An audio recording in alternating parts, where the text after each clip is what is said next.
विश्व बंधुता जो कहा जाता है, तो मार्क्सवाद से जो नजरिया है वो बेहतर नजरिया है, वैज्ञानिक और विश्वसनीय होने के साथ उनकी दृष्टि में दिशा बदलती है और विश्व बंधुता का एहसास हो। तो उनका कहना है, उनकी जो कविता संग्रह उदिता, उनकी भूमिका भूमिका में उनकी जो पंक्तियां हैं वो अत्यंत पठनीय है। जो उन्होंने कहा है, हम अगर मेरी वाणी में इंसान का दर्द है, छोटा सा दर्द सही मगर सच्चा दर्द। उनका कहना है कि मेरी वाणी में, मेरी कविता में अगर इंसान का दर्द है, मनुष्य का दर्द है, तो शायद छोटा हो सकता है, कम हो सकता है दर्द, लेकिन लेकिन वो दर्द जो है वह सच्चाई में अगर देखें तो वह वास्तव दर्द है, सच्चा दर्द है, भावुकता है, ललक है, तड़प है और आकांक्षा है, आशा है।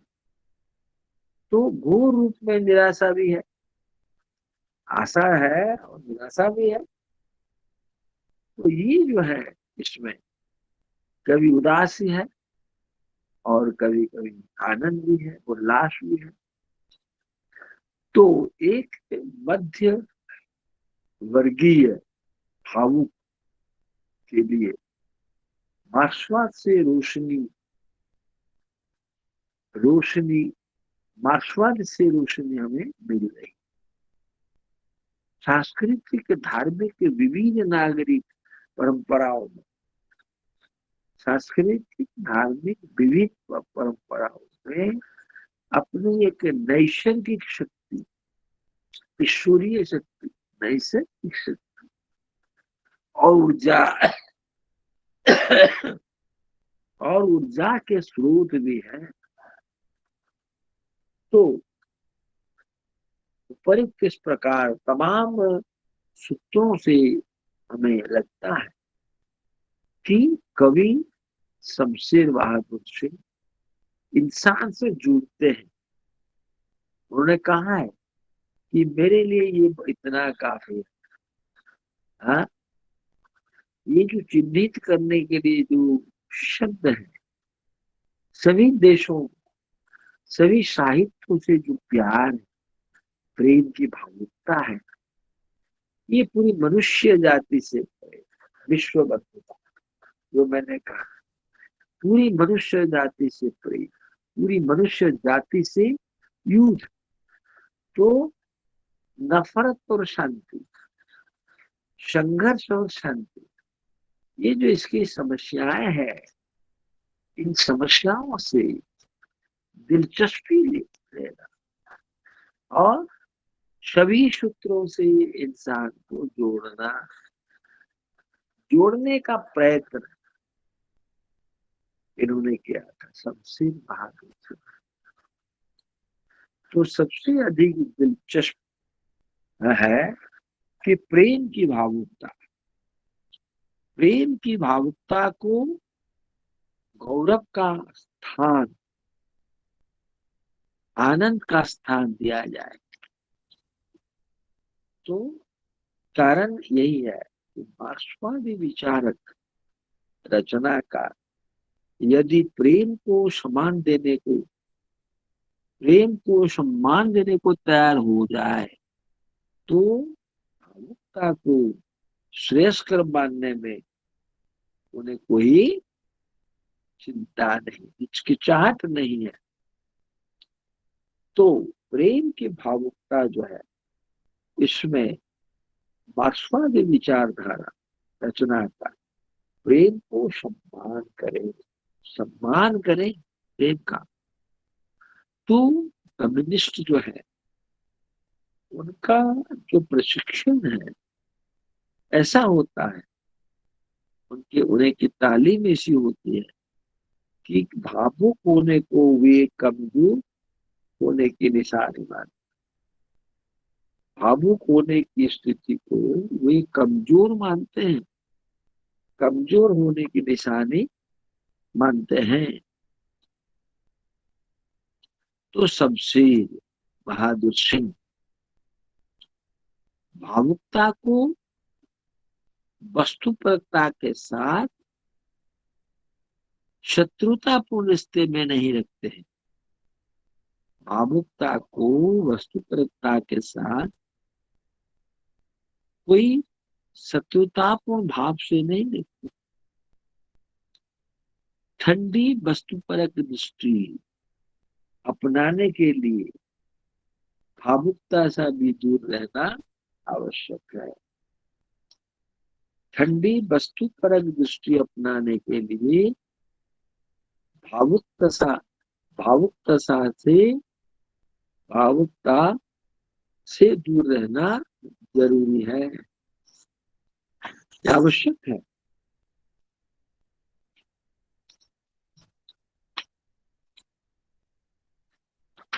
इस प्रकार शमशेर बहादुर सिंह कहते हैं, न प्रेम सीमित है, न ही उनकी भावुकता का दायरा सीमित, न प्रेम सीमित है, न ही उनकी भावुकता का दायरा तंग है। वे उन्हें क्रिस्टोफर कार्डवेल की तरह ग्रहण करते।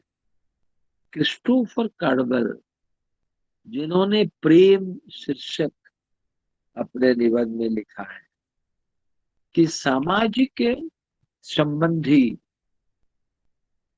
में विद्यमान जो भावात्मक तत्व है, भावात्मक तत्व को मनुष्य ने प्रेम का नाम दे दिया है। भावात्मक तत्व को भावात्मक तत्व को मनुष्य ने प्रेम का नाम दिया है। तो तमाम सामाजिक संबंधों को आर्थिक संबंधों में और उन्हें बाजार द्वारा तय किया जाता है, तब भावात्मक तत्व को जला दिया जाता है। तो कार्डवेल, क्रिस्टोफर कार्डवेल इस व्यवस्था के बारे में लिखते हैं कि आज मानव प्रेम और आर्थिक संबंध दो विपरीत ध्रुवों पर जमा हो गए। प्रेम और आर्थिक संबंध दो विपरीत दिशाओं में जम गए हैं। तो बिलगांव एक भयंकर तनाव को जन्म देता है, और ये तनाव बुर्जुआ समाज में बुर्जुआ समाज में व्यापक परिवर्तन करता है। तो उन्होंने प्रेम को बताया है, all the unused tenderness of man's instincts. अंग्रेजी में उन्होंने कहा है कि all the unused tenderness of man's instincts. तो भावना जिसे जबरदस्ती जमीन के अंदर चकनाचूर कर दिया जाता है, गाड़ दिया जाता है, वो फिर विस्फोट से बाहर निकल आता है। समझ रहे? तो शमशेर इसी क्रांति के मुरीद हैं। इसलिए प्रेम की भावुकता उन्हें कमजोर करने की जगह इंसानों के साथ सही रिश्ते करने में मदद करती है। समझ रहे? इसलिए प्रेम की जो भावुकता है, इससे शमशेर कमजोर नहीं होते, वरन वे इंसान के साथ, मनुष्य के साथ सही रिश्ते कायम करने में सफल हो जाते। शमशेर बहादुर को थोड़ा बहुत ध्यान से आपको सुनना पड़ेगा, नहीं तो आप समझ नहीं पाए। ठीक है। मार्क्सवाद और एक बिंदु पर हम जाते हैं। मार्क्सवाद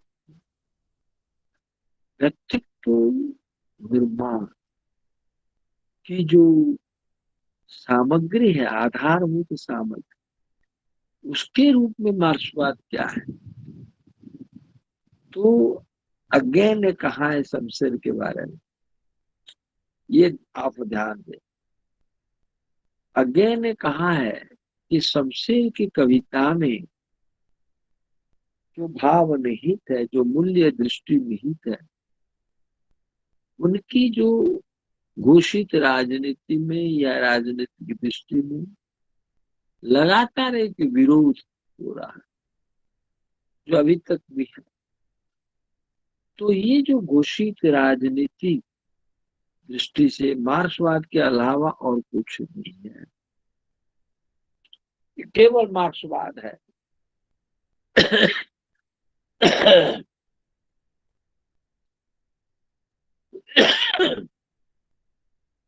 इस संबंध में स्वयं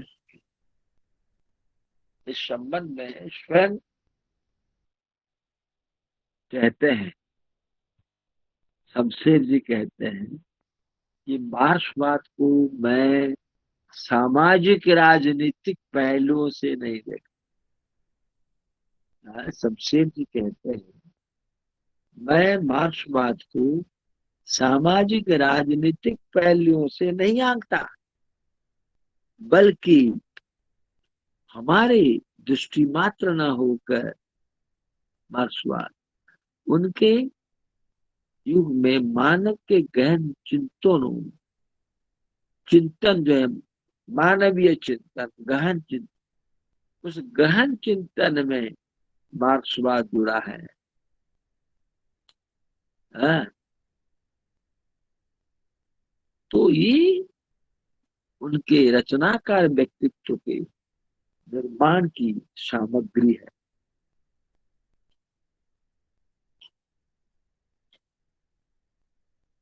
आधारभूत सामग्री। दूसरा शतक, कल मैंने बताया 1951, चार शतक, दूसरा शतक, तीसरा शतक पर कल चर्चा हुई थी। तो ये जो दूसरा शतक के अपने वक्तव्य में उन्होंने कहा है कि ये कलाकार पर निर्भर करता है। शमशेर का कहना है यह कलाकार पर निर्भर करता है कि वो अपने चारों ओर बिखरे बड़े सुंदरता के खजाने का कितना इस्तेमाल कर सकता है। बहुत सारे हमारे चारों ओर सुंदरता, सौंदर्य बिखर पड़ा है, लेकिन ये जरूरी है हम उनमें से कितना ग्रहण करें, कितने का इस्तेमाल करें, कितने का प्रयोग करें, कितने का उपयोग करें। ये महत्वपूर्ण है। तो मार्क्सवाद उन्हें अनुभूतियों, अनुभवों को सुलझाने में, उन्हें स्पष्ट करने में मदद करता है, जिससे शमशेर में कला चेतना जाग उठती है। कला चेतना, कला के प्रति रुचि जाग उठती है।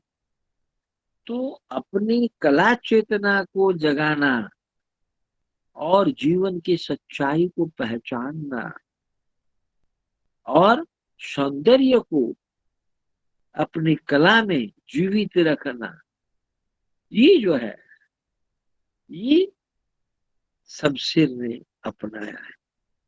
शमशेर ने कहा ये मैं मार्क्सवाद से समझता हूं कि सौंदर्य को मैं कैसे कला में सजीव रखूं। सच्चाई की पहचान कैसे करूं, जीवन की सच्चाई, तो ये मैं जब समझता हूं। मैं कलाकार का संघर्ष देखता हूं, वो छिपा हुआ है, तो ये कठिन नहीं है।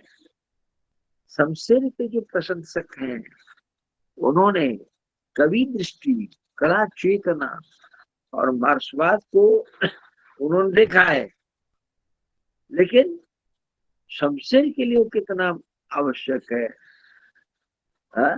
उस पर हमको जाना है। तो ये जो शमशेर माधव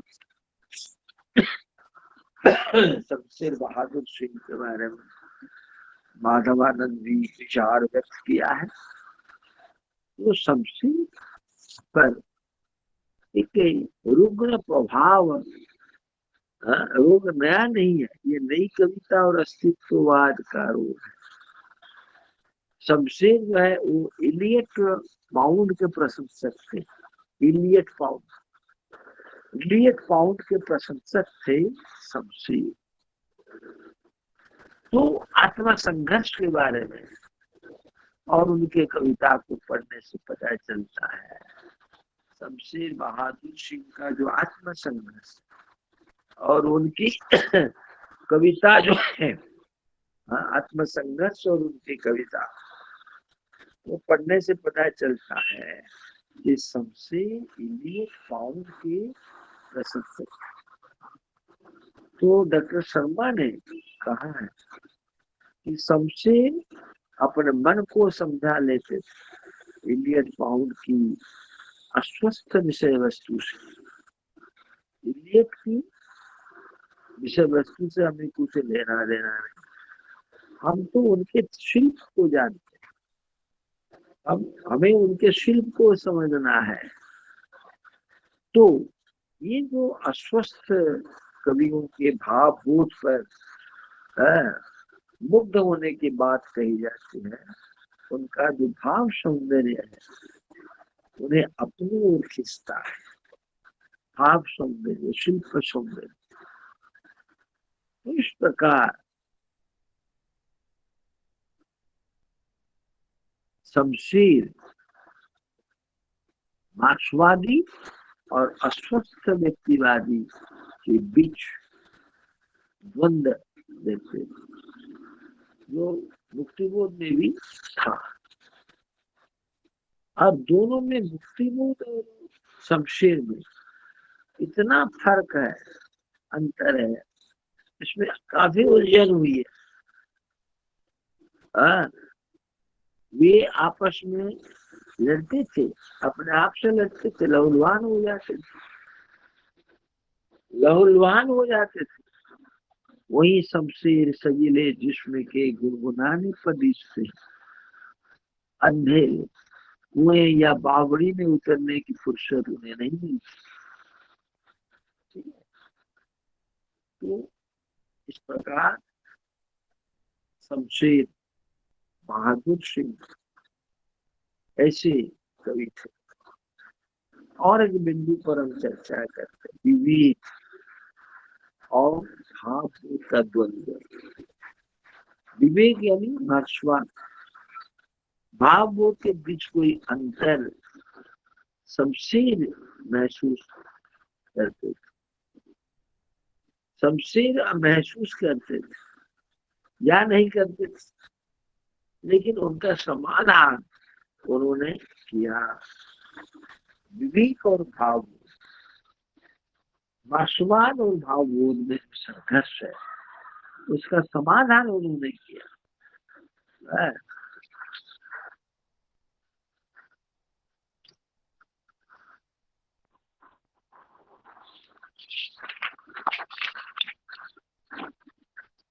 तो इस प्रकार हमें ये देखना है कि 1964 में शाही ने बताया कि शमशेर ने मार्क्सवाद को केचुआ की तरह हाँ, इंचुआ की तरह उतार दिया है। 1991-92 में खुद शमशेर मार्क्सवाद को अपनी सच्ची जरूरत बता रहे, सिर्फ अपने लिए ही नहीं, रचना कर्म मात्र के लिए मार्क्सवाद की जरूरत अहमियत है। तो उन्होंने कहा है, एक इंटरव्यू में कहा था, एक लेखक के रूप में मार्क्सवादी होना जरूरी है, और इसको मैं व्यवहारिक रूप से मानता हूँ, इसको मैं व्यवहारिक रूप से मानता हूँ, खुद उन्होंने कहा है। तो ये जो है सैद्धांतिक, इसमें व्यवहारिक पक्ष तो ठीक है, लेकिन सैद्धांतिक स्तर जो है उसको हम नहीं मानते। व्यवहारिक स्तर पर रचना कर्म के ठोस धरातल पर मार्क्सवाद की अनिर्णीयता अत्यंत आवश्यकता पर मैं जोर देता हूँ। तो मार्क्सवाद से जो थोड़ा अलग है, तो ये जो भिन्नता इसलिए है कि उन्होंने मार्क्सवाद को विचारधारा मात्र के रूप में ग्रहण नहीं किया, सबसे अपनी काव्य विचारधारा के रूप में उन्होंने मार्क्सवाद को ग्रहण नहीं किया, बल्कि वो उसे मानव के गहनतम विचारों से जुड़ा हुआ मानकर चलते। उन्होंने देखा कि मार्क्सवाद में मानवता, मार्क्सवाद मानवता से जुड़ा है, उसे मानकर वो चलते हैं। इसका वैसे ही इन्होंने समाधान किया, विवेक और आत्मनिष्ठ में जो संघर्ष है। तो कला और साहित्य का जो इतिहास है, इससे स्पष्ट हो जाता है कि शमशेर प्राय विचारों के प्रति आकर्षित होते हैं, शमशेर विचारों के प्रति प्राय आकर्षित होते हैं, विचार प्रणाली के प्रति नहीं। हाँ? विचार और विचार प्रणाली अलग है। विचार के प्रति आकर्षित होते हैं, लेकिन उसकी तो पद्धति है, प्रणाली है, विधि है, सोपान है, उस पर नहीं। तो विचार प्रणाली या विचारधारा उसे हमेशा अपर्याप्त जान पड़ती है। दुनिया भर के रचनाकार हैं, लेखक है, कवि है, कवयित्री है, पूरे संसार में भरे पड़े हैं, लेकिन जो मार्क्सवाद का जो असर उसमें लिखित है, समाजवाद के उस विचार को चलते रहने के लिए वो है, जिसमें न्याय है, जिसमें आजादी है, जिसमें मानवीयता है, जिसमें न्याय, स्वतंत्रता, आजादी और मानवीयता, यानी मनुष्य का जो स्वप्न है, इस स्वप्न की भांति मनुष्यता जो है, ये मुख्य तत्व है, निर्णयकारी तत्व, पहचान का तत्व, आत्म पहचान होती है। हाँ? तो रचनाकार का संघर्ष हमेशा, अगर फोटो रचनाकार का जो संघर्ष मनुष्य के अकेले होते जानकर उसके संवेदनहीन होते जाने, विकृत अपाहिज होते जाने के विरोध है। इसलिए वो जो व्यवस्था है, वो जो नियम है, नीति जो है, ये उसके विरुद्ध है। तो कम्युनिज्म इससे मुक्ति का ही नाम है। कम्युनिज्म जो है ये उस मुक्ति का नाम है।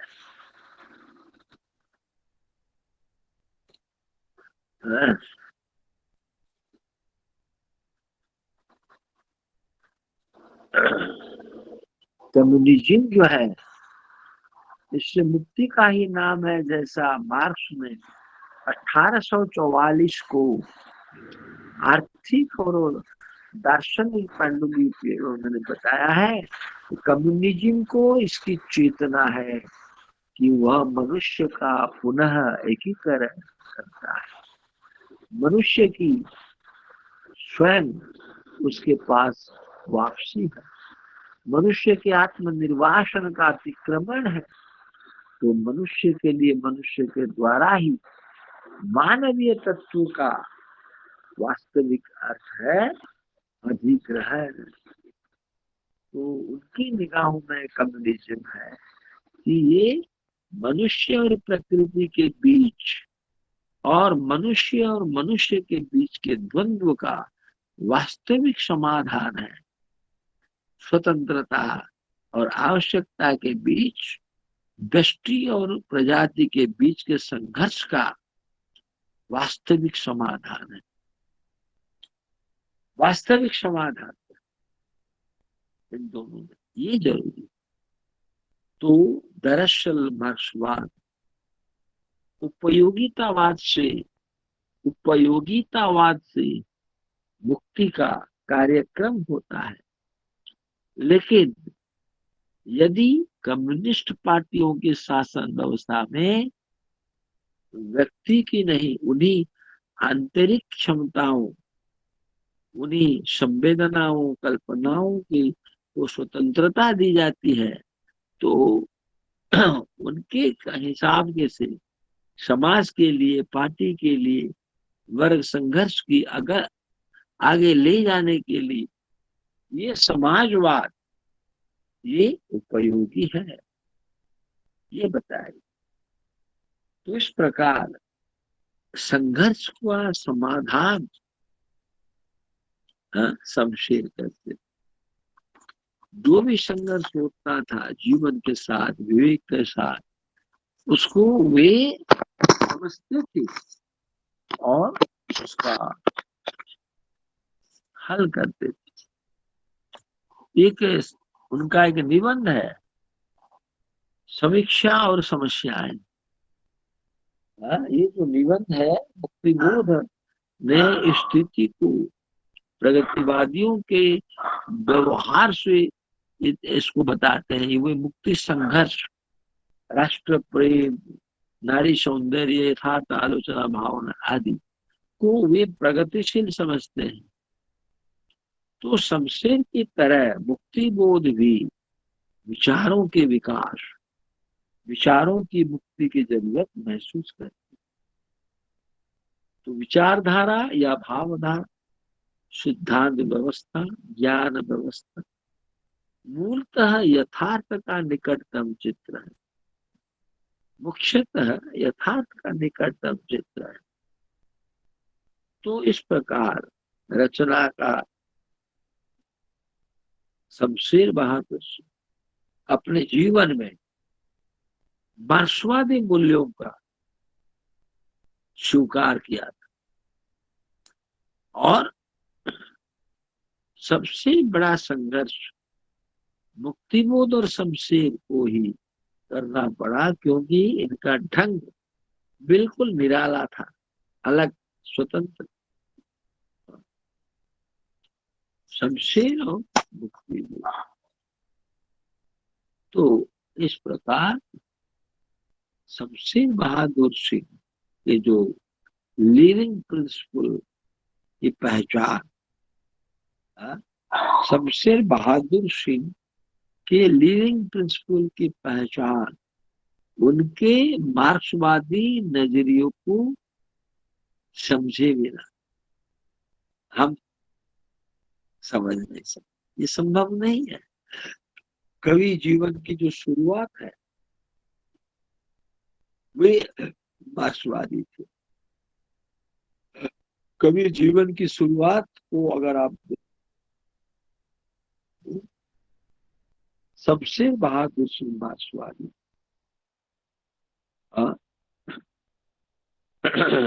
यात्रा नामक गद्य खंड में शमशेर यात्रा ये गद्य खंड है, उसमें शमशेर की मनस्थिति का अभिव्यक्ति है, सशक्त अभिव्यक्ति मिलती है।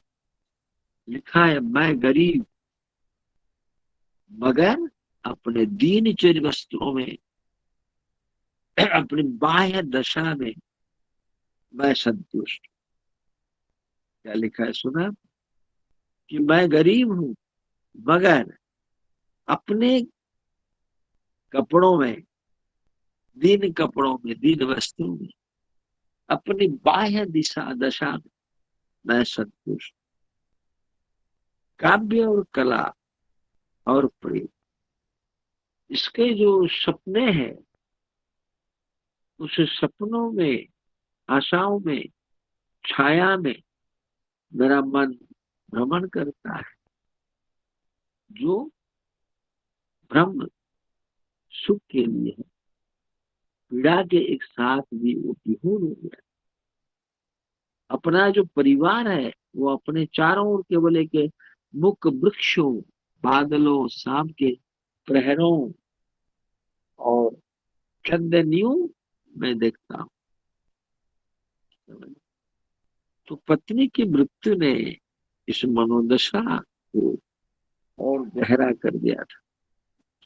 उनकी पत्नी की मृत्यु के कारण उनकी जो मनोदशा है वो इतनी गहरी हो गई थी। हाँ, मेरी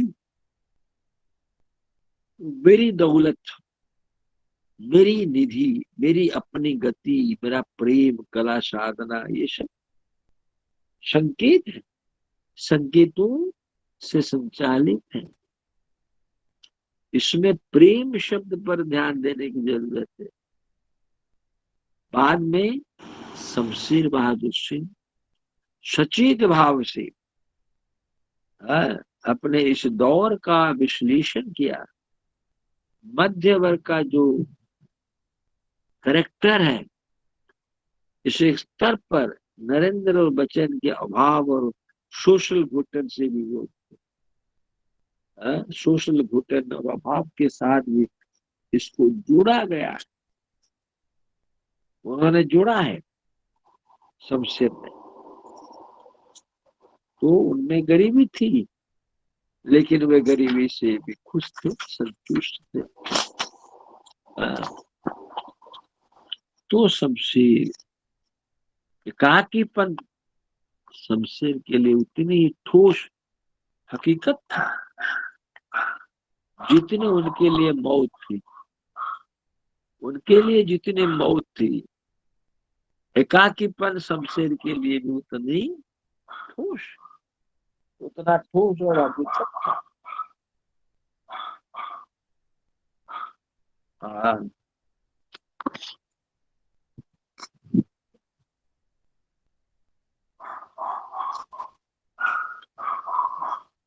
तो ये तो अकेलापन है। इस अकेलेपन में रहकर स्नेह, प्रेम तलाश में शमशेर लग गए। मार्च 1963 में शमशेर बहादुर सिंह की जो डायरी है, किस्सा उसका है, कुछ अपने लिए स्नेह के क्षण के अलग और कुछ नहीं है, और मेरे पास कुछ नहीं। तो ये क्षण है, ये जो पल है काफी नहीं। हाँ, ये जो स्नेह का क्षण है, ये मिलना मुश्किल है। 1962 में डायरी की ये तड़प मेरी पंक्तियां ईश्वर इशारा करती है कि दूसरों के लिए ललक कर बढ़ने, दूसरों के लिए आग्रह प्रकट करके बढ़ने, कुछ करने ही में क्या है। तो इसमें शिवाय हवा बनने के और कुछ हासिल नहीं चाहता।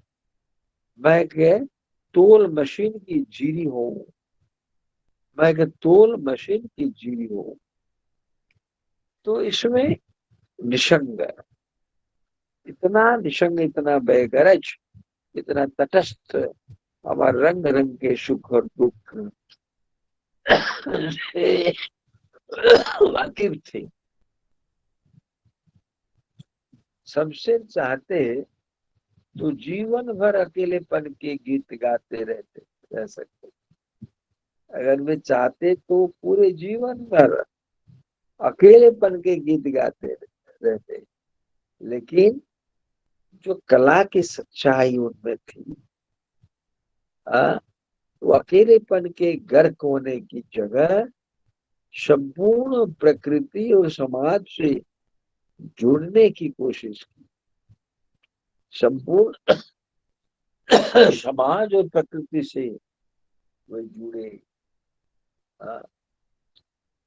तो एक तिनके का सहारा फिर सोशलिज्म ही आड़े आया। एक आकर्षक उत्तेजक विचार था जो उनके पूरे व्यक्तित्व पर गहरा प्रभाव डाला। इसलिए शमशेर के लिए ये एक व्यक्तिगत और रचनात्मक अनिवार्यता है। व्यक्तिगत और रचनात्मक अनिवार्यता है। मैं उन्हें जो रचनात्मक गहरापन, मैं उन्हें उद्धृत किया है। मार्क्सवाद मेरी जरूरत थी, सच्ची जरूरत। मुझे मरमिट और रुग्ण मनस्थिति से, जिसमें कि मुझे डर था, वो पड़ा रहकर मैं बिल्कुल डूब भी जाऊंगा, सपाट हो जाऊंगा, मुझे उबारा। तो शमशान ने कहा वह मेरी मार्क्सवाद मेरी एक रूहानी जरूरत की पूर्ति करता, रूहानी जरूरत, आवश्यक जरूरत को पूर्ण करता था मार्क्सवाद। ये उनका कहना। तो मार्क्सवाद कला के लिए है, कलाकारों के लिए महत्वपूर्ण है, और कलाकार के संघर्ष को एक वास्तविक सामाजिक संघर्ष मानते हैं और शेष सामाजिक प्रश्न संघर्ष के साथ जोड़ देते हैं। तो सुंदर को उपयोगी बनाने का सुंदर को उपयोगी बनाने का एक उत्तम साधना है उर्दू कविता। और एक बिंदु पर जाते हैं। उर्दू कविता, गजल और सबसे सौंदर्यवाद और रीतिवाद में गहरा रिश्ता है। और शमशेर के बारे में एक धारणा प्रचलित थी कि उन पर उर्दू की रीतिवादी कविता का गहरा प्रभाव रहा। हेलो हेलो, अरे आप लोग सुनते हैं? प्रमिता, जी सर। पिंटू, जी सर। तुम सुन रही जी हो? सर, जी सर सुन रहे हैं। जी सर। अरे जी जोर से सर। कहो। हाँ जी सर। हाँ सर। जी सर, सुनाई देता है। जी सर। प्रमिता, जी सर। जी सर, सब ये सब सुनाई दे सुन रहे हो? हाँ सर, सुनाई दे रहा है सर। हाँ सर, सुनाई दे रहा है। जी सर। Yes sir. ये शमशा पर जी को सर। आगे आगे नहीं ले सकते, इसको बिल्कुल ध्यान से सुनना होगा। दो तीन पढ़ेंगे तो उनको समझेंगे। हाँ जी सर। जी सर। जटिल विचार है, ठीक है। तो उर्दू कविता जो है, गजल और शमशेर के बारे में अगर कहा जाए तो उन्होंने शमशेर के संस्कारों को ढाला है उर्दू कविता में। एक रूपक में उनके सामने आती है विवाद नगरी दिल्ली की बालिका, स्वप्न, सब कुछ बचपन से ही करुण पर निर्भर करती। ठीक है। आम सत्य और समाज सत्य क्या है? आम सत्य और समाज सत्य। उर्दू कविता से शमशेर का संबंध घनिष्ठ रहा है और उन्होंने पाश्चात्य काव्य के प्रति गहरे आकर्षण से आलोचक को ये अपनी बनी बनाई धारणाओं के आधार पर काव्य दृष्टि है सबसे एक तरह और दूसरी तरह। तो डॉक्टर रामविलास शर्मा उन पर आरोप लगाते हुए निराला से प्रभावित होने के बावजूद कहा है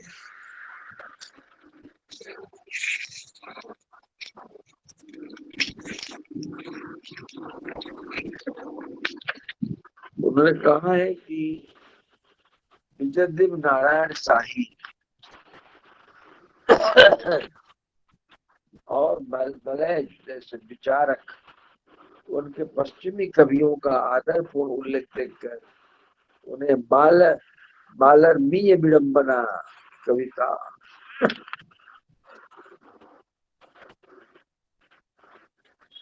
आदि कहकर अत्यंत मुग्ध होते। 1937 में महेश्वर शमशेर ने जो निबंध लिखा है इसमें जो उर्दू मालर में विडंबना की जो कविता है उसमें अत्यंत मुग्ध उठते हैं।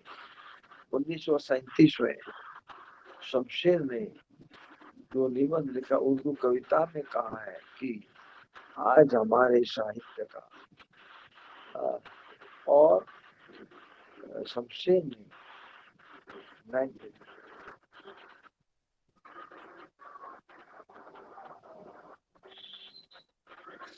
तो ये जो है समाज सत्य जो है मनुष्य सत्य जो है इसमें आत्म सत्य नहीं होता है। सत्य की गहराई मालूम पर सत्य का अन्वेषण करके समाज सत्य के मर्म को उद्घाटित करता है। इसीलिए उसका कहना है कि समाज सत्य और सत्य तो इसमें वस्तुपरकता या सच्चाई की उपस्थिति मानते हैं। तो सामाजिकता और यथार्थवाद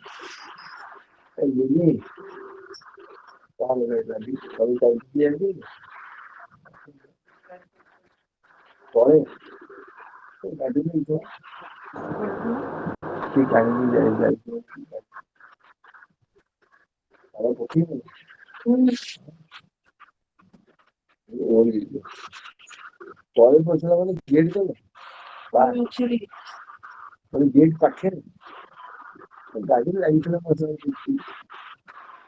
মানে গাড়ি কোন বসে লাগিয়ে পাঁচ ওর মোর হাতে 500 টাকা ওই বড় চাকে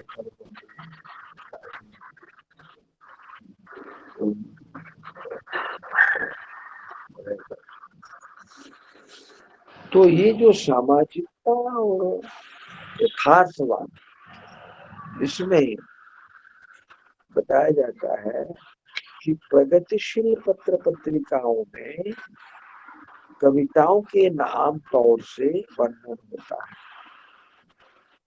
नेमीचंद जैन और मलयज ने पूर्व ग्रह में उन्होंने कहा लिखा है शमशेर ने कहा है कि प्रगतिशील किस्म की पत्रिकाओं ने कभी परवाह नहीं कि मेरी कविताओं की आमतौर से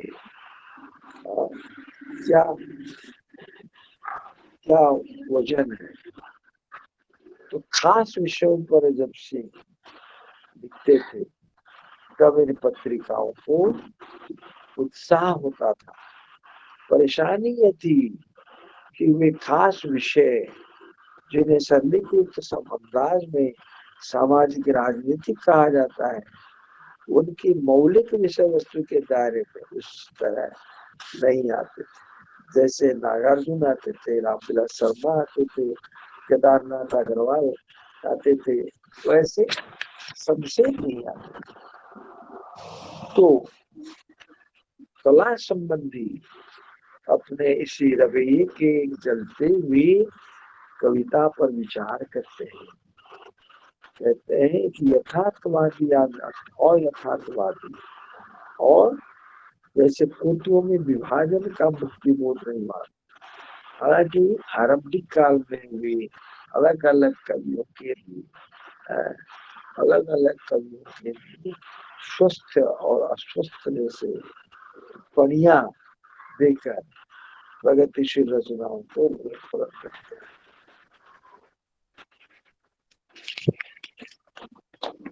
इस प्रकार शमशेर काव्य की जो विचार धारा है, जो विचार भूमि है, उसे आप याद रखें।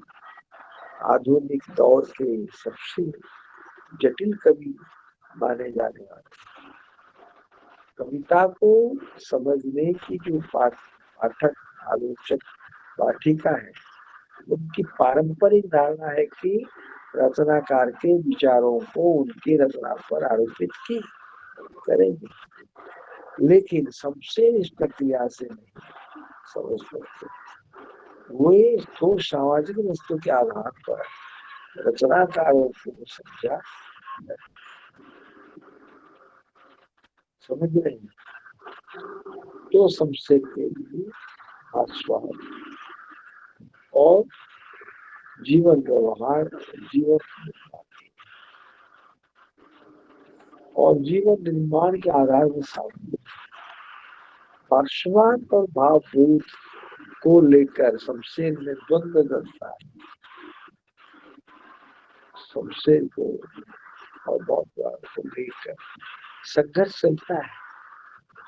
भावुकता को शमशेर खारिज नहीं करते, उसमें गौरव प्रदान करते। कला यथार्थ कलात्मक अभिव्यक्ति है, उन्होंने कहा, जो मनुष्य के जीवन में घटित होता है। मनुष्य के स्वप्न, योजनाएं, ये सब करते हैं और खत्म हो गया है उनके विचार पर। उसके बाद उनके काव्य की संवेदना से आया, यानी उनके काव्य की जो भाषा है, उसके काव्य की जो शिल्प है, उस पर आता है। कला दृष्टि कविता 2 मिनट 2-3 मिनट गैप है, आप थोड़ा पानी वानी पी लीजिए, पानी वानी पी लीजिए आप लोग। 2 मिनट के बाद फिर चर्चा करते हैं।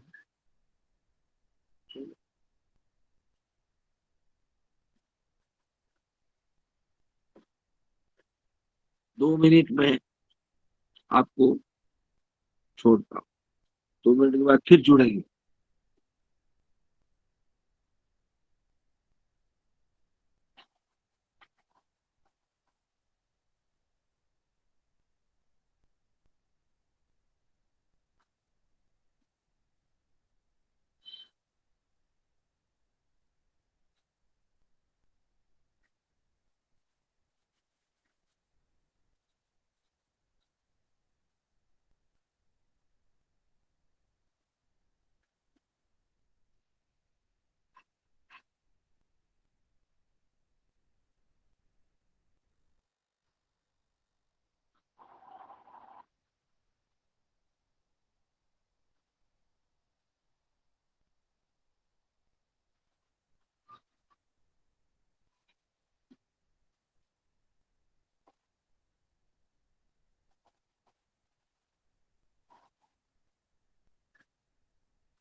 तो शमशेर की कला दृष्टि पर काव्य भाषा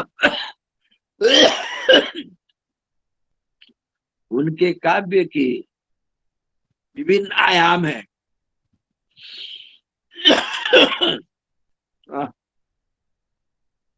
उनके काव्य के विभिन्न आयाम है, संवेदनाएं। उनकी जो कला दृष्टि है वो सौंदर्य के कवि माने जाते हैं। कला के कवि शमशेर को सौंदर्य कवि कहा जाता है। हाँ।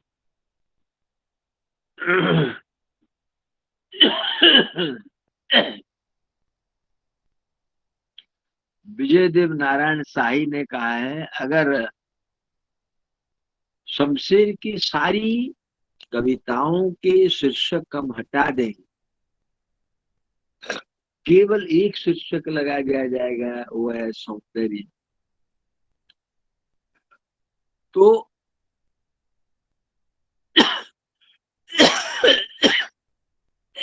कोई अत्युक्ति नहीं होगी।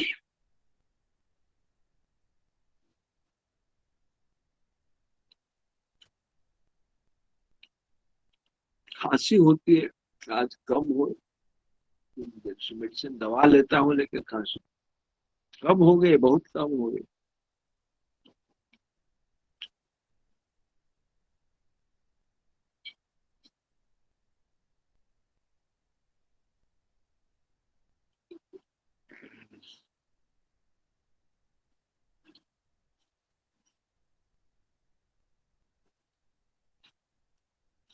तो ये जो है सौंदर्य के कवि शमशेर, सुंदरता का अवतार जो है, हम आप ही अगर अपने दिल और नजर का दायरा तंग न कर ले तो देखेंगे कि सबकी मिली जुली जिंदगी में कला है, सौंदर्य है। तो कविता लिखने के साथ साथ शमशेर चित्र भी बनाते, चित्रकार थे। हाँ? वे उत्कल आर्ट स्कूल में प्रशिक्षण प्राप्त करते। हाँ? तो हर चेहरे को वो बहुत गौर से देखते थे और उनमें चित्र बनाने की जो प्रतिभा है वो मौजूद थी। तो कलाकार का जो नजरिया है, कलाकार का नजरिया सौंदर्यात्मक हो सकता है। तो शमशेर का जो कला चातुर्य है, कलाकार का जो गुण है, जिससे जाहिर होता है कि उसके कलात्मक रूप को अभिव्यक्त होता है। उनका ये रवैया हमें समझना होगा। हाँ? हर चीज, हर घटना, हर भाव को वो खुशनुमा बना देते थे। हर चीज को वो खुशनुमा बना देते थे, सुंदर बना देते। हाँ? तो सौंदर्य शीर्षक चिपका कर अलग अलग विषय वस्तुएं उनमें व्यक्त मनोभावों पर वे पटारा फिरते थे और सौंदर्यवादी कहलाते थे। हाँ?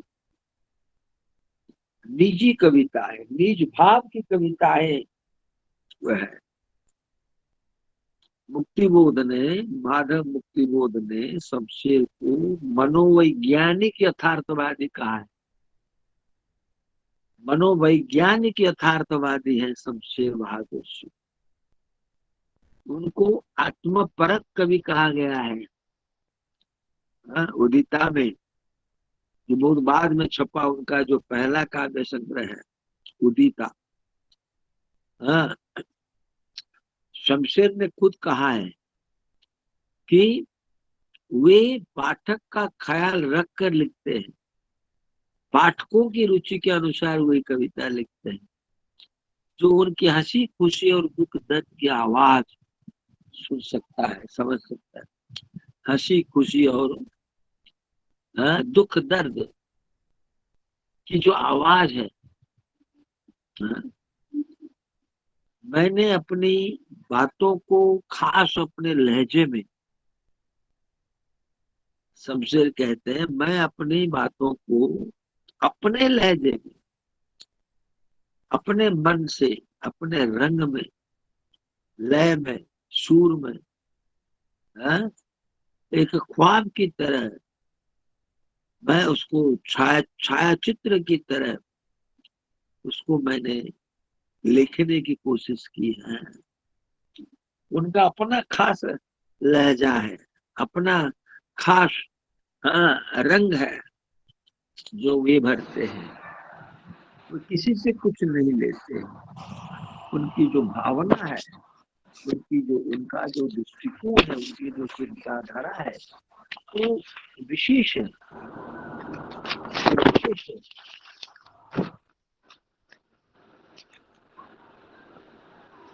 रह जाते हैं शिहर शिहर, रह जाते हैं शिहर शिहर मृदु,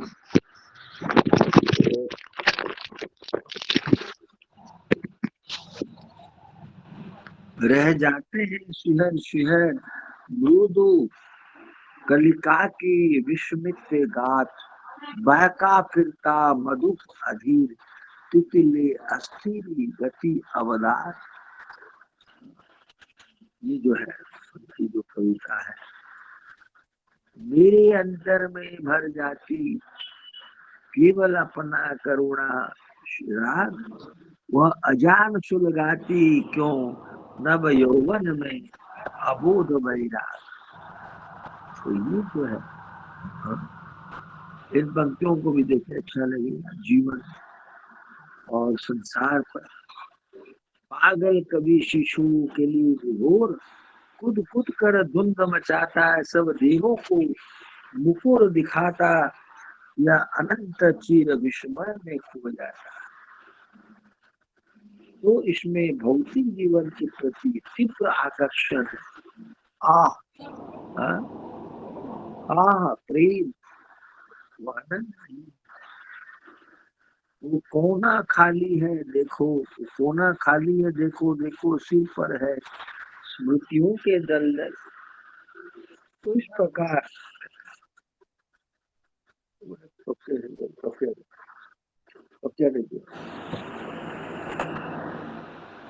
डॉक्टर बच्चों এটা নিজে पढ़ते होती है।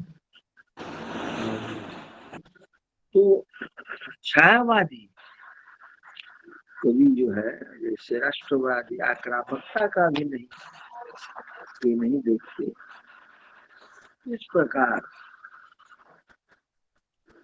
शमशेर उत्तर छायावादी काव्य में यहाँ से यहाँ वहां तक मौजूद जो तड़प है, जो चुभन है, उसके साथ वे अपनापन महसूस करते हैं, तड़प के साथ। तो उस समय की उनकी कविताओं में जो परिलक्षित कविताओं से उस दृष्टि से आज उनकी आज हृदय भरभराता है। ज्योति कविता, कवि कला का फूल हूँ मैं, कवि कला का फूल हूँ मैं, ये जो कविताएं हैं, इसमें वाणी जैसी कविता में दौर के सूर में उनका सूर मिलता है, नजर आता है। तो इस प्रकार उत्तर छायावादी कविता जो कविता है, उनका वो स्वर जो जैसे निशा नियंत्रण में अभियुक्त हुआ था, शमशेर को अपने करीब लगता है। तो अक्सर हिंदी आलोचना में इस दौर को मस्ती, पकड़पन, बेपरवाही, अबौधिकता, अगंभीरता से भरा हुआ माना जाता है।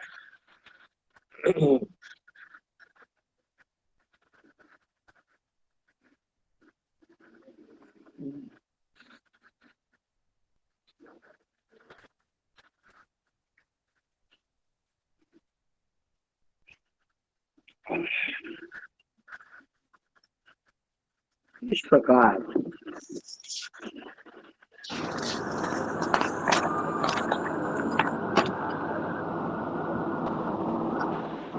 शमशेर ने लिखा है, प्रभाव किसी का भी हो उन पर रहता थोड़ी देर है। प्रभाव किसी का भी हो उन पर रहता थोड़ी देर है। उदिता के 1980 वाले जो संस्करण की भूमिका, उन्होंने अपने भावुक व्यक्तित्व को ढालने वाले प्रभावों का जिक्र किया है। उन्होंने कहा है कि प्रभाव किसी को भी हो उन पर रहता थोड़ी देर, उसके बाद भूल जाते, सब भूल जाते। तो जो निराशा है ये बहुत गहरी हो चुकी है और भयावह तरीके से जीवन पर छा गई। उनकी जो कविता है मृत्यु का प्रस्तर खंड,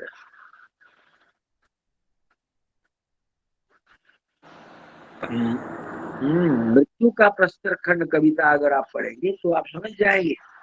एक काला दूल्हा काला विशाल मार्तंड कितने मौन युगों से डुबा रहा हूँ महाशून्य में।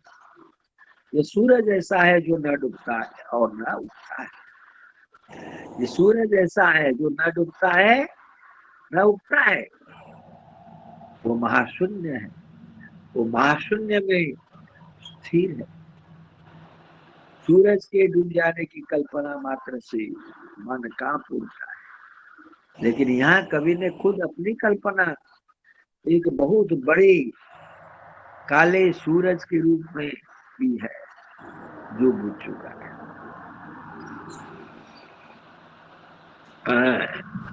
तो ये जो कविता की तरह कहीं कोई गर्मी नहीं है, उष्मा का स्रोत है, सूर्य बुझ जा चुका है।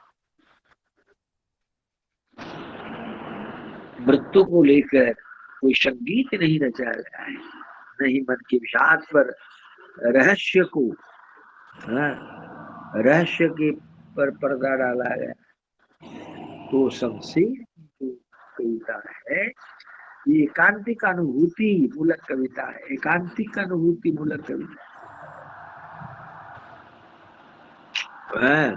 जो कविताओं की भीड़ में भी अपने इशारों से अपनी पहचान बना ले, स्वतः अपनी पहचान बना ले। फिरते आकाश को ताकता हताश, गहरे नभ में चांद खोता जाता है। अंधकार चुप चुप हंसता आता सब। ये जो गहराते अंधेरी अंधेरे वाली रात का चित्र है, कवि के मन का भी चित्र है। इसमें कवि के मन का भी चित्र है। हाँ, यह रात गुजर जाए, सुबह हो जाए, फिर भी प्रकाश उल्लसित नहीं करता। यह सुबह जो शाम सी हुई, मानो ये अभी नहीं हुई। शाम हो या रात, अंधेरा शमशीर को घेरता है। अंधेरा अकेलापन शमशीर को घेरता ही है, समझ रहे हैं? तो अकेलेपन और दुख की इस कवि तीव्रता, अकेलेपन और दुख की जो तीव्रता है, उस तीव्रता में चेतना सो नहीं जाती, जागृत हो जाती चेतना। अकेलेपन में भी, दुख में भी, अंधेरे में भी चेतना जागृत रह जाती। सारी इंद्रियां हजार हजार आंखें लेकर इस अंधेरे में, घने अंधेरे को भेद कर कुछ देखती रहती है। सारी इंद्रियां सैकड़ों सैकड़ों आंखें लेकर घने अंधकार को भेद कर उनमें कुछ देखती है। तो ये जो जागृत चेतनावस्था है, इसमें प्राकृतिक स्थितियों का सूक्ष्म अंकन हुआ है।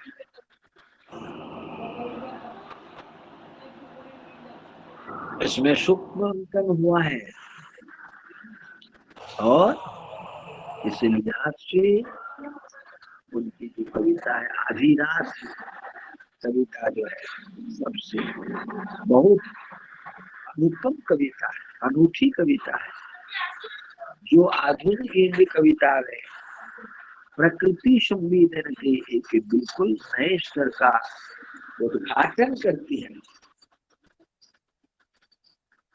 बहुत धीरे धीरे बजे हैं 12, गिना है रुक रुक कर मैंने 12 बार, सुनो अब भी वैसे ही हवा में 12 बज रहे हैं। बादल घिरे हुए हैं दिन भर एकाएक।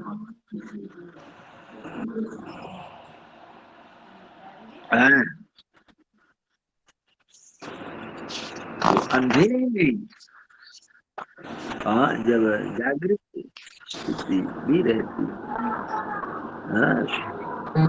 श्वान भूखने लगे, गा उठा बिरहा कोई, दूर जाता पथ पर नीम के सन्नाटे में एकाएक जोड़ा उल्लुओं का चीख उठा, प्रिय प्रिय प्रिय प्रिय। ये जो कविता है, ये ध्वनियों का अलग अलग स्वेज प्रयोग इसमें उपलब्ध है। एकदम नई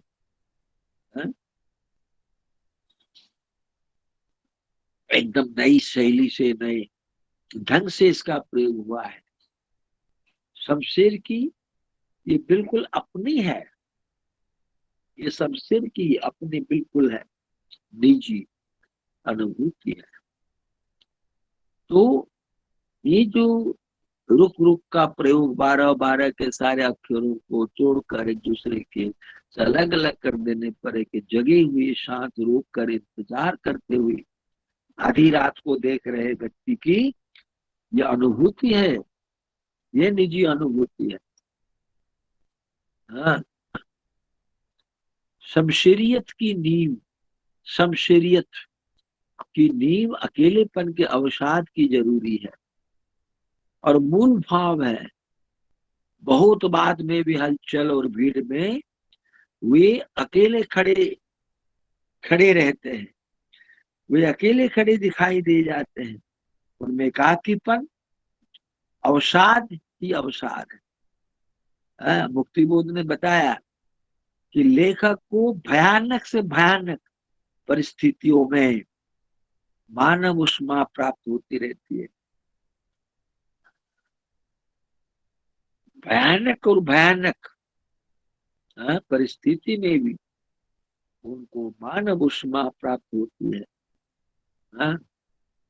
तो आज हृदय भर भर जाता है। मैं भयानक भयानक वेदना के बीच करुणा के बादलों की छाह कभी कभी मेरे मन में उमड़ पड़ती है। हाँ, तो इस प्रकार उठता सुख से शिहर मरुस्थल, मेरे उर का दो करुण कण पाकर, उस सुषमा का की छाह निमिष का जिसमें अस्फुट सा आशा का स्वर। हाँ, तो इस प्रकार हाँ, बहुत मार्मिक पंक्तियां हैं शमशेर की, आपको समझना है। और एक बिंदु पर हम चर्चा करते हैं, मनुष्य और समाज। अकेलेपन से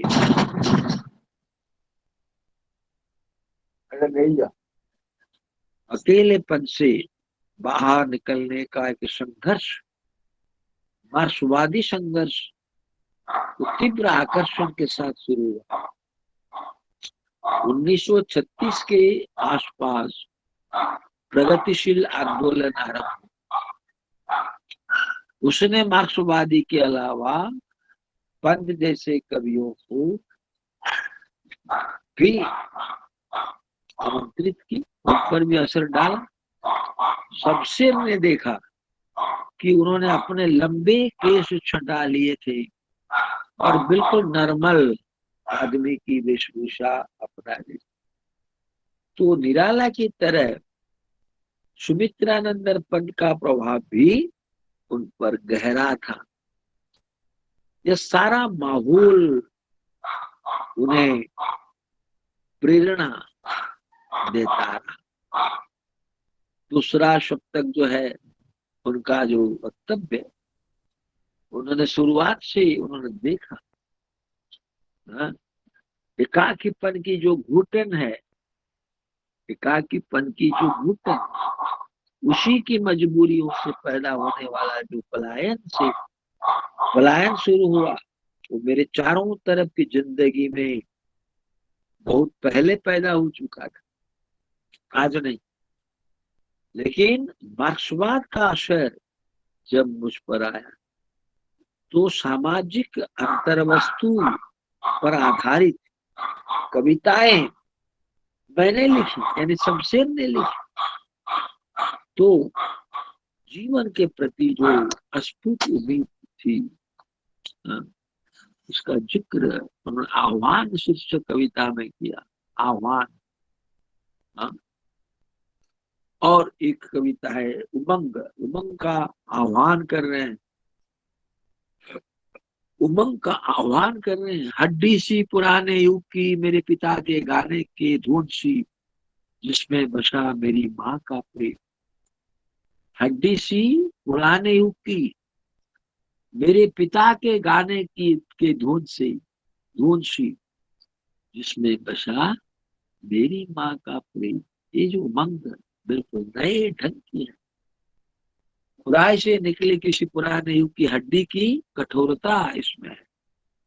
पुराने युग की हड्डी की कर्कशता, कठोरता इसमें है। अंदर कहीं एक हराती सी आर्द्रता भी है। यहाँ निराशा से लड़ने का एक नया संकल्प दिखाई देता है। अरुण प्रात में सुंदर उज्जवल, अरुण प्रात में सुंदर उज्जवल, जिसका सोना निश्चल तारा, एकाकीपन जिसका संबल, अमा दिवा वो किसका प्यारा। अमा दिवा अंधकार हो, आज अकेले किसके प्राण, मेरे कवि के जिसने जीवन की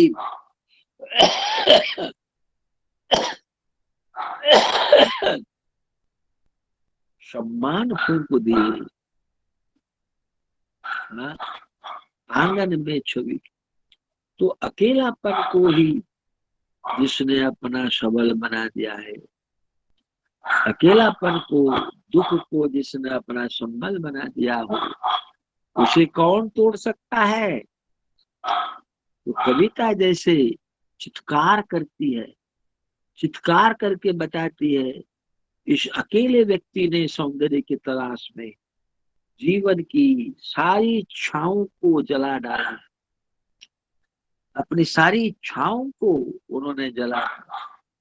तो ये जाहिर है सौंदर्य में केवल गुनगुनाहट नहीं, सौंदर्य में केवल गुनगुनाहट नहीं है, उसमें कठोरता है। तो सौंदर्य को सत्य में ढालने के लिए, सौंदर्य को सत्य में ढालने के लिए छवि की मुद्राएं मुझे कसती है और छोड़ देती है। तो धीरे धीरे कठोर सौंदर्य और सत्य का वर्ण तो ये, तो शमशेर जैसे ऊंचे मगर अकेले, अलग नीले में बैठे बुलबुल के दिल में उठने वाले, बुलबुल में जैसे राग उठता है वैसे वे अपने कमजोरी पर अपने सब्र करने से मिली ताकत से पैदा होते हैं, लेकिन वे महसूस करते हैं कि मैं मुक्त हूं और मुक्त रूप से उड़ने का राग मजबूत है। निराले के प्रति जो है, मैं भी निराला को अपने कवि कहकर बुलाते हैं। काल में बरसाते प्रवाहित रस अछोर अथा, छू क्या करते आधुनिकतम दाह मानव का, साधना स्वर में।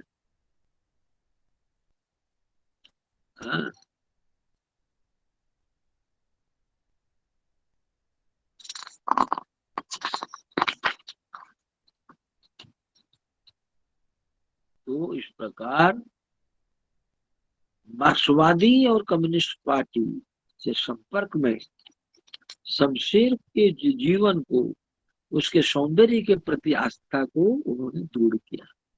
कम्युनिस्ट पार्टी के साथ संपर्क उनका हुआ और मार्क्सवादी, जिसके कारण उनकी आस्था का, संकल्प का दृढ़ीभूत हुआ। आशा का ये जो स्वर है, नव स्वरीय के अभिनंदन से सुनाई पड़ता है। बार बार मन चाहता है, ये जो क्रूर कठिन परिस्थितियां जो है उनमें संन्यास लेने की तरफ भागते मन को वे जीवन के भूखे समरांगण के राग की तरफ खींचकर इन्हीं में लय होकर उन्होंने अपनी कविताएं लिखी। समझ रहे? तो मुंबई में 17, मुंबई में वर्ली के 17 70 किसानों को देखकर उन किसानों के लिए वे शक्ति और ऊर्जा से भरा हुआ एक रूपक उन्होंने लिखा। ये वही बादल घटा टोपी, ये वही बादल घटा टोपी, बिजलियां जिनमें चमकती, खून में जिनके कड़क ऐसी की गोलियां चलती। तो इनकी आंखों में तड़कती धूप शक्त वंजन की। तो ये जो घटा टोपी बादलों में बिजलियों का चमकना, खून में कड़क उत्पन्न होना, गोलियों का चलना, शक्त बंजर पर पड़ रही तड़कती धूप, ये सब उन आदिवासियों का एक भव्य चित्र है, कवि शमशेर ने खड़ा किया है। ऐसे शक्तिशाली बिंबों का उन्होंने कविता में प्रयोग किया है। तो हरिशंकर परसाई ने भी कहा है कि शमशेर की सबसे बड़ी, सबसे रद्दी कविता है वह है जो क्रांतिकारी। उन्होंने प्रतिबद्धता जताने की कोशिश की है। हरिशंकर परसाई ने व्यंग कहा है। तो शमशेर ने मार्क्सवादी के बुनियादी पहलुओं की हमेशा प्रेरणादेयी माना।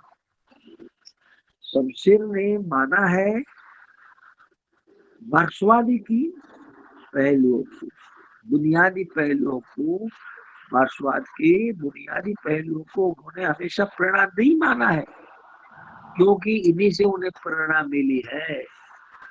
उन्होंने कला सृजन किया है, नया सृजन किया है। कला का काम सौंदर्य है, सृजन नहीं है। दुनिया में सारे काम हो रहे हैं, सारी घटनाएं घट रही हैं, लेकिन कविता या कला उन्हें प्रतिबिंबित करती है। तो इसमें शमशेर ने सौंदर्य के व्यापक और गहन मानवीय और सामाजिक अभिप्रायों को समझकर उन्होंने कविताएं लिखी। मनुष्य के लिए उसकी सार्थकता उन्होंने व्यंग्यवाणी को झेलकर उन्होंने सुंदर सरस की खोज की है। प्रकृति पर उन्होंने, प्रकृति पर जो दृष्टिकोण उनका है, उनकी जो सौंदर्य संवेदना की जो विस्तार हुआ है प्रकृति पर, मनुष्य से लेकर मानवीय भावों तक है। शुरू से ही वो प्रकृति के अलग अलग रंग पर उन्होंने कविताएं लिखी। उनका असर, प्रकृति का असर भी उन पर पड़ा है।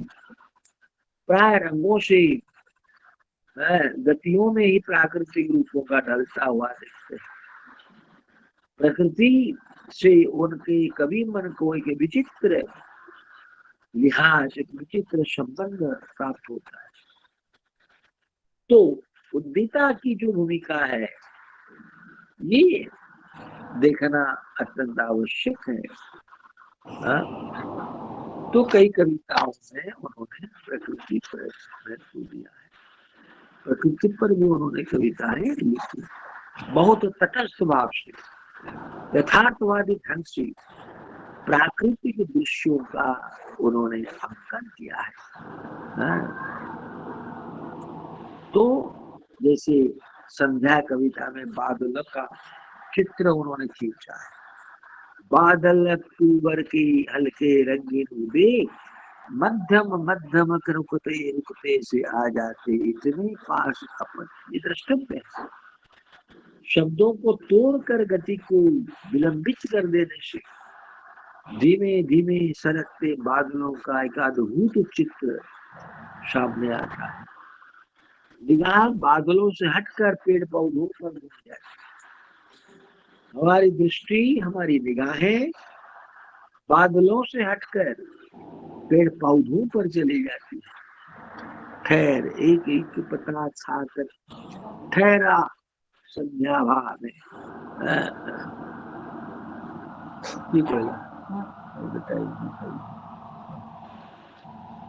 तो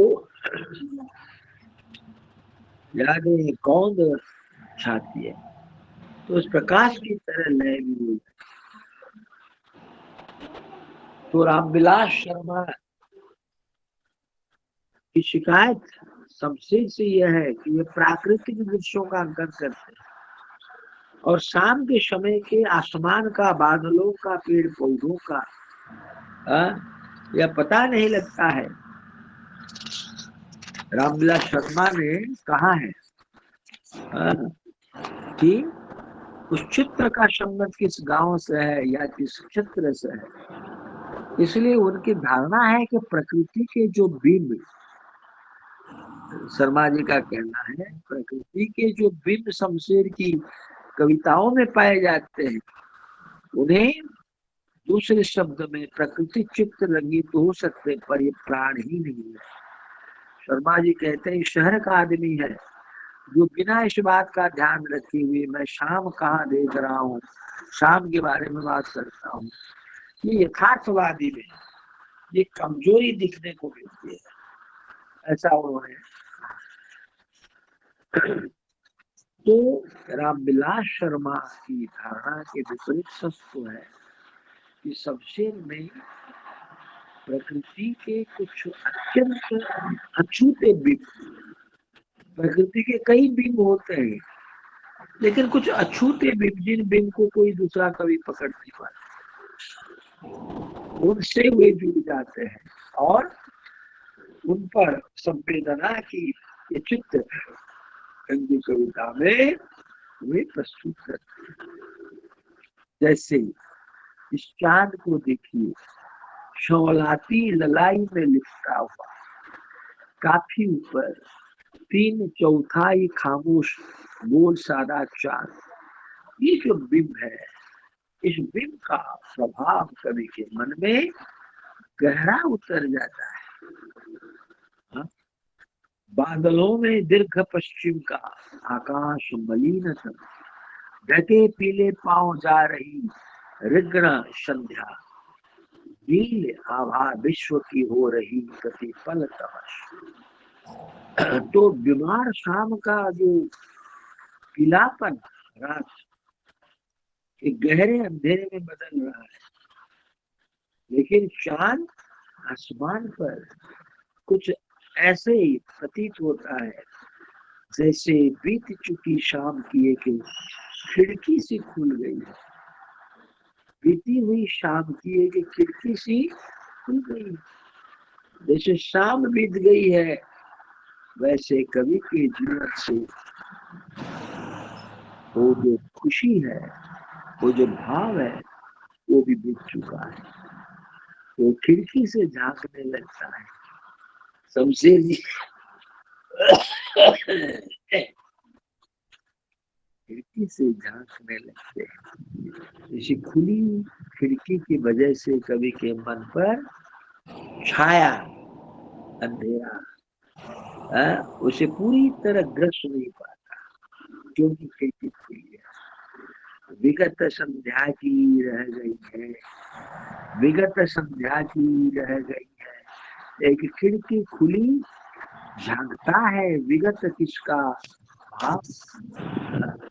तो कविता का अंत ऐसा होता है, बादलों के घने नीले कंस चपलतम आभूषणों से भरे लहरते हैं, वायु संग सब।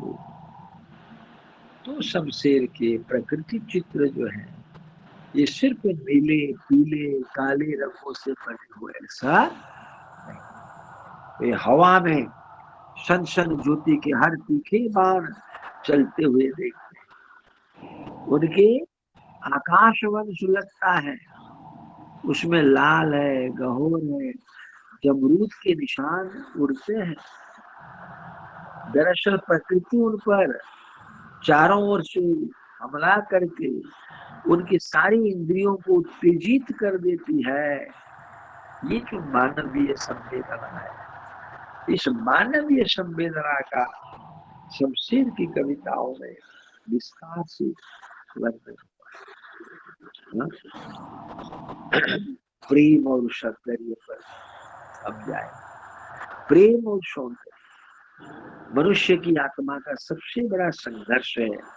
कला शमशेर के लिए मनुष्य की आत्मा का सबसे बड़ा संघर्ष है, क्योंकि उसी में वो मानव समाज को एक कर देते। शमशेर पर अगर हम बात करें तो शब्द कला, सौंदर्य कला, प्रेम कला आदि का विशिष्ट परिप्रेक्ष्य पर हम चर्चा करें। कला शीर्षक कविता में उनकी पंक्तियां द्रष्टव्य है। कला सबसे बड़ा संघर्ष बन जाती है मनुष्य की आत्मा का। कला सबसे बड़ा संघर्ष बन जाता है मनुष्य की आत्मा का। प्रेम का कंबल कितना विशाल हो जाता है, प्रेम का कंबल कितना विशाल हो जाता है, आकाश जितना, और कंबल केवल उसी के दूसरे अर्थ सौंदर्य हो जाते हैं मनुष्य की आत्मा। आप हम हर समय बार बार मैं कहता हूँ, कवि की कविताओं की कुछ पंक्तियां आप याद रखिए और उसको कोट करें, बहुत महत्वपूर्ण है।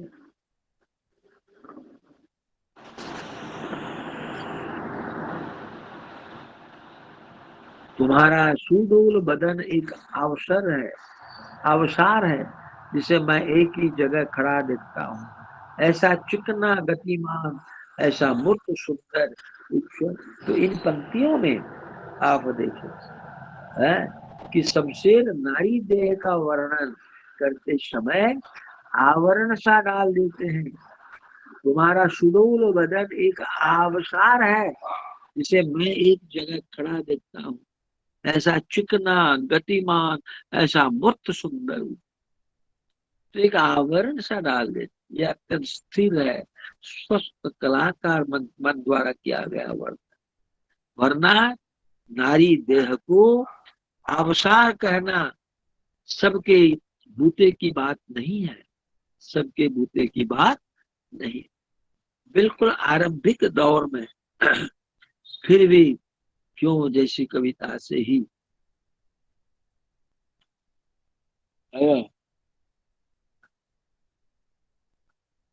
नहीं था बोला जब। तो ये जो आबशार कहना सबके बूते की बात नहीं। बिल्कुल आरंभिक दौर में कविता से उनकी प्रणय भावना की पहचान की जा सकती है। तो इस प्रकार ये जो वर्णन है,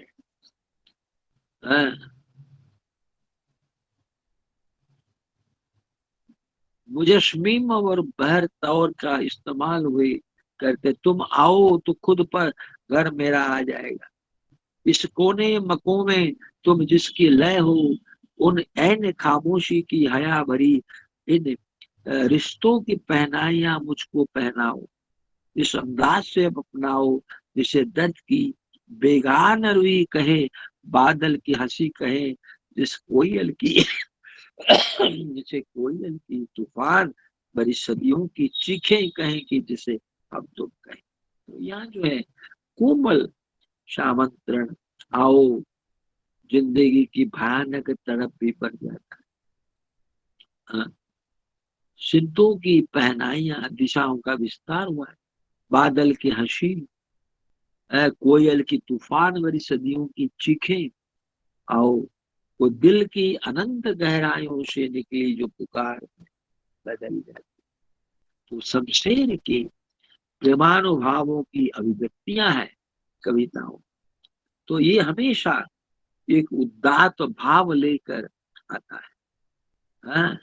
इसलिए कई कविताएं आप देख सकते हैं।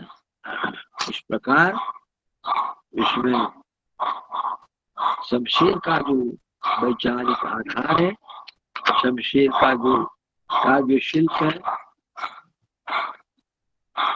है, उनकी जो जीवन दृष्टि है, कला दृष्टि है, शमशेर की निजी भाव की जो कविताएं हैं, उनकी क्या विशेषता है, इसको आप पढ़ें। ओके, चलिए, समय हो गया है, 2 मिनट है। आप आपने शमशेर को पढ़ा, अफजल को पढ़ा था कल, ठीक है।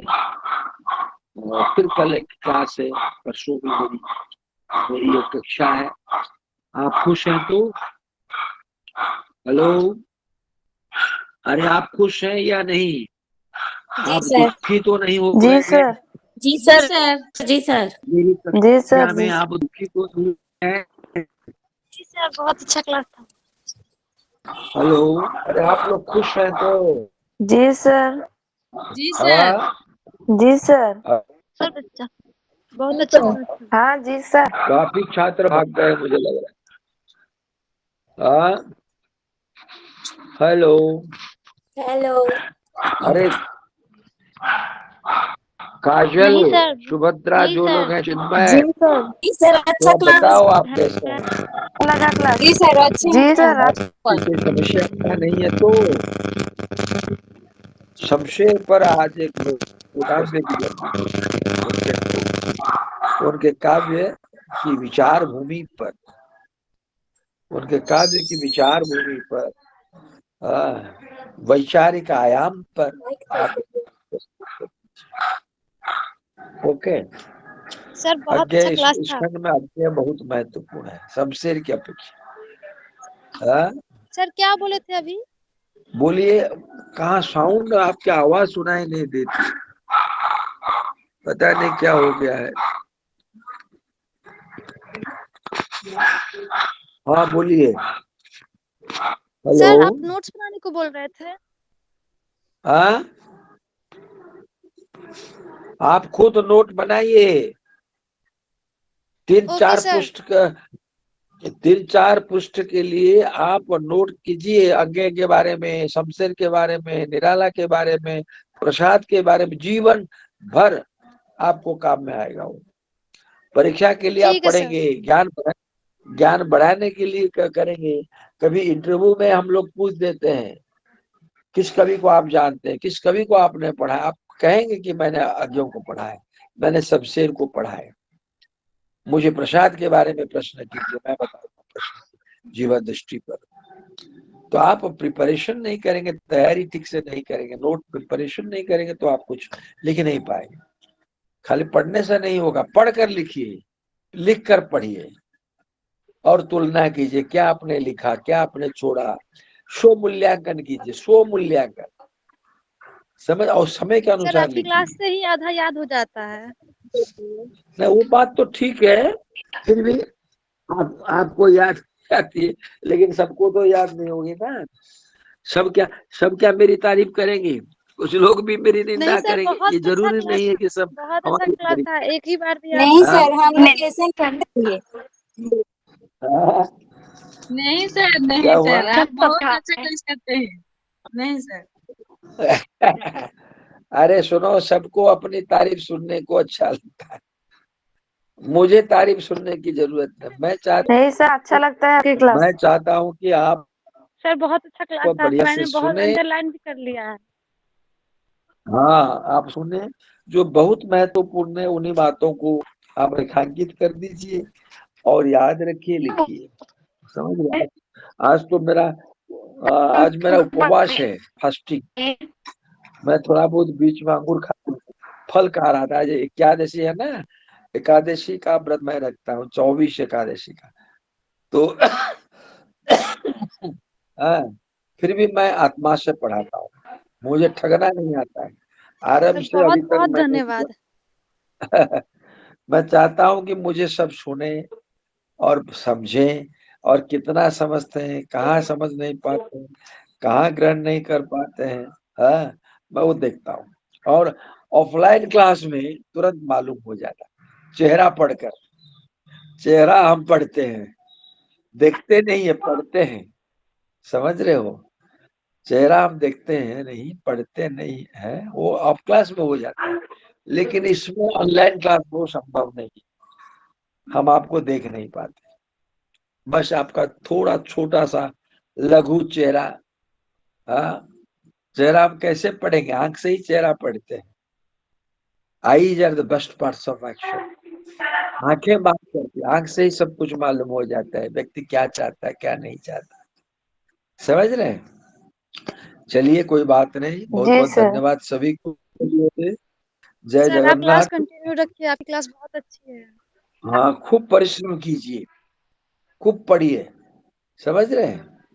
ओके, मैं रहता सर हूँ। हाँ, सर जी अटेंडेंस सर। भी हो रहा है क्या? हाँ अटेंडेंस हो रहा है ज्यादा। 50-60 विद्यार्थी अगर नहीं जुड़ेंगे, ये क्लास बंद हो जाएगा। वो क्लास बंद कर देते हैं। कई बार ऐसे हुआ, क्लास में 8-10 विद्यार्थी जुड़े, सर ऐसा मत इसलिए क्लास कीजिएगा। कैंसिल हो गया। सर लेट से नहीं, वो हमारे हाथ में। अरे सुनो, वो हमारे हाथ में नहीं है, वो तो पूरा ऑनलाइन क्लास में सब लोग देखते हैं ना। आरडी देखते हैं, खुद सुनते हैं क्या पढ़ाई होती है, कैसे होती है, स्टूडेंट कितने भाग लेते हैं, कितने संख्या उनके, सब देखते हैं। इसीलिए सभी को जोड़ने के लिए ग्रुप में सबको बताया जाता है, इसलिए आप अधिक संख्या में जुड़े। ओके, जी सर। ठीक है, मैं रहता ठीक है हूँ, सर। खुश रहिए। जय जगन्नाथ। जगन्नाथ का नाम सर। लीजिए। जी सर, जय जय जगन्नाथ। जगन्नाथ सर। जय जगन्नाथ। बोलो। जय प्रणाम जगन्नाथ सर। सर। जय हाँ, जगन्नाथ। सर एक चीज पूछना था, कौन सा बुक से पढ़ाई करना, कौन सा बुक से पढ़ना है? कोई भी किताब पढ़िए, कोई जिसमें पाठ है उसको पढ़िए, जो आप अच्छा लगता है उसको पढ़िए, जो आपको आसान लगता है उसको नोट कीजिए। इसमें क्या है, कुछ नहीं। सर आप इग्नू का वो जो जितना आया पढ़ेंगे, सुनिए, जितना पढ़ेंगे, जितना याद रखेंगे, उसको आपको परीक्षा में उल्टी करनी है, वोमिटिंग करना है। अगर आप यहाँ पढ़ पढ़ के जाएंगे, वहां कुछ लिख नहीं पाएंगे तो क्या फायदा। इसीलिए जो आपको अच्छा नहीं जो लगता है आप, सर एक बात, हाँ बोलिए। सर बोल रहे थे कि जो इग्नू तरफ से जो किताब आ रही है वो किताब से आप पढ़ा रहे हैं। बेहतरीन किताबें हैं। इग्नू की जो किताब है वो बहुत अच्छी किताब है। हाँ, मैं इसीलिए तो पढ़ा, वो मेरे किताब पास अभी तो, बहुत सर मेरे बस हाँ, 8 किताब ही आए हैं सर बस। वो हमारा काम नहीं है, आप सर मेरे मेल पास कीजिए। बहुत, सर आप मेल आया किताब कीजिए। लेकिन बहुत लेट से आया, सर कल ही आया है मेरा हमें बुक। सर नहीं, ये सुनिए। तो हमेशा होता है, लेकिन आप उनको बताइए जल्दी भेजने के सर लिए, समझ रहे। ओके, शायद कोई आ रहा है, दस्तक दे रहा है। ओके, हम रुकते हैं। सर कल भी क्लास होगा, डेली क्लास होगा। हाँ हाँ, कल परसों भी है मेरा। मेरा है कल बुधवार को है, गुरुवार को भी क्लास है 4 से 6 बजे तक। फिर दूसरे कोई व्यक्ति पढ़ाएंगे, ठीक है। सर एक मिनट सुनिएगा। हाँ बोलो। सर पीजीडीटी के बारे में बोलो। आपको कोई जानकारी है? हाँ, क्या पीजीडीटी क्या के है, बारे में आपको कोई जानकारी है? किसके बारे में? पीजीडीटी जो इग्नू से होता है। PGDT, post graduate diploma in translation. अरे पीजीडीटी के बारे में पूछती हो तो, हेलो। कहाँ चली? हाँ हाँ हाँ हाँ हाँ, सर। पीजीडीटी, उसका कोर्स चलता है इग्नू में, उसको आप कीजिए, बहुत उसका फ्यूचर है। सर वो भी मैंने मैं एडमिशन पढ़ाता ले हूँ। लिया है, बस मुझे क्लासेस के बारे में जानना था। वहाँ तो क्लास तो हम अब ये ऑनलाइन में शायद नहीं होगा, आप मेल कीजिए कि पीजीडीटी क्लास कराने के लिए, तो होगा। आप उनको बताइए, हम अपनी ओर से कुछ नहीं कह सकते, समझ रहे हैं। ओके, शायद ठीक है कोई सर। आ ठीक है गया ठीक। हमारे घर पर गेस्ट, रखता हूँ, ठीक है। रानी आप कहाँ से हो? बिहार। बिहार। हेलो, अच्छा बिहार से बिहार हो। से। आप? हाँ मैं भी बिहार से ही हूँ, मैं भी बिहार से हूँ। सुनो तो सुनो बताते हैं, अगर नम अगर मान लो कुछ शेयर करना हो, नोट वगैरह कुछ भी, तो आप पर्सनल मैसेज हाँ कर हाँ सकती हो। हाँ, कैसे मैसेज यहाँ पे नहीं साथ में जा रहा मिलके है, पढ़ेंगे तो वही अच्छा हमको रहेगा। आपसे पूछ, तो वही आपसे पूछना था कैसे व्हाट्सएप पे हो मैसेज ना, करना ग्रुप है, में? नंबर दे हाँ व्हाट्सएप नहीं है ग्रुप मेरा, में हो ना? वो थोड़ा नहीं है, थोड़ा तो ऐड करवा देते दूरी है व्हाट्सएप फिर यहाँ ग्रुप पे। में। यहाँ पे तो मेरा ईमेल में आ, मैसेज आया था। नंबर दीजिए ना प्लीज अपना, आप ओ, ग्रुप में ज्वाइन करवा देना। टेलीग्राम में है आपका आप? नंबर दे सकते हैं? नहीं टेलीग्राम में कुछ नहीं, यहाँ पे बस नंबर ईमेल में मैसेज आया था मुझे। आप अपना नंबर अच्छा भेजिए, तो जल्दी मैसेज कर मेरा दीजिए। नंबर मैसेज पे, यहाँ पे तो हमको समझ में नहीं आ रहा है कैसे मैसेज देखें। अरे लास्ट अच्छा में, लिखिए लास्ट में 3 86, डॉट्स है हैंड के सामने। हाँ हाँ हाँ हाँ, वहां पे टच कीजिए, उसके वहां बाद पे इन कॉल मैसेज होगा, इन कॉल मैसेज होगा। कुछ नहीं आ रहा है यहाँ पे। 3 डॉट्स है ना, आप एक जहाँ पे काम हैंड रेज कीजिए, करते हैं वहाँ। मेरा नंबर लिख, अच्छा मेरा आप नंबर लिख के बोलिए मुझे बोलिए व्हाट्सएप पे हाई भेज। 8658, बोलिए। Eight 86 six five eight five eight 8658। 4501, फिर से बोलिए, फिर से। 8658 हाँ, 4501 4501 24। 24। ठीक है, एक मैं काम करती हूँ। करते हैं, यहाँ पे जितने लोग हैं यहाँ पे एक ग्रुप बना दीजिए मेरा, तो ग्रुप व्हाट्सएप में आप लोग का ग्रुप बना हुआ है क्या व्हाट्सएप पे? हाँ हाँ, जिसमें से हम लोग को लिंक मिला तो आते हैं यहाँ पे। तो मेरा व्हाट्सएप में मेरा लिंक नहीं, मतलब मेरा ऐड नहीं हुआ है। आप काजल हो ना? मैं सेव करती हूँ, आपको मैसेज करती हूँ। आप देख के तो बताइए प्लीज अभी आप मैसेज थोड़ा, गया है या नहीं। हाँ हाँ, आप ग्रुप में थोड़ा बोलिए ना, मुझे ऐड कर देंगे, इसलिए मुझे कुछ नोटिस नहीं मिल पा रही है। मैं करवा दूंगी यार, पहले आप मुझे देखिए। अच्छा ठीक है, कीजिए मैसेज। नहीं आया अभी। 1 मिनट, अभी देखिए। हाँ आया। अच्छा ठीक है, मैं लिंक देती हूँ ग्रुप का। यहाँ से हटते अब हाँ क्लास हाँ, होगा। बिहार से कहाँ? हाँ, अच्छा ठीक है, कॉल करते हैं।